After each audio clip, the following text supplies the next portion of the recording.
Whenever we do a car or a controlled articular rotation of any joint that we're practicing with, there's two principles that we need to carry suit with as we are doing the movement. One is maintaining a stable base. I like to use the 20% stable base as our metric and to keep in our head as we're doing so. So act as if your feet are a base of a tree and you're maintaining a strong stable base with about 20%. 100% would be clenching down, trying to be as stable as possible. 20% is just keeping that feet in the ground, stable as you can for about 20% of the way.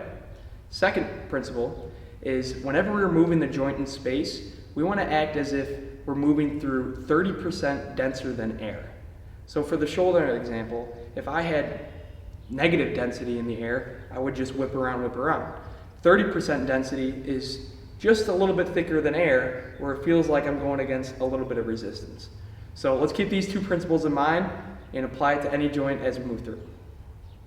A little bit. Here we're going to address the wrist joint. The wrist joint is extremely important now in this day and age because of technology and our impact on daily life.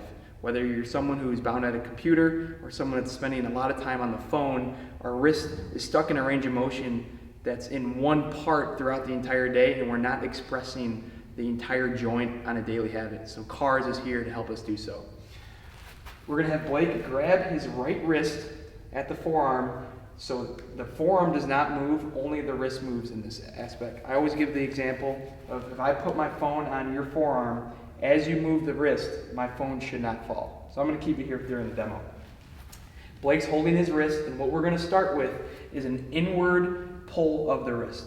We're keeping our fingers together, and our thumb is with our fingers. Once we're inward, now we're going to go into extension, keeping that inward pressure, rolling, making that large circle, going outward now, and moving into flexion. We're going to pause here. Now we're going to come back outward, and rolling down into extension, and back inward, and finishing back up in flexion. That would be considered one rep.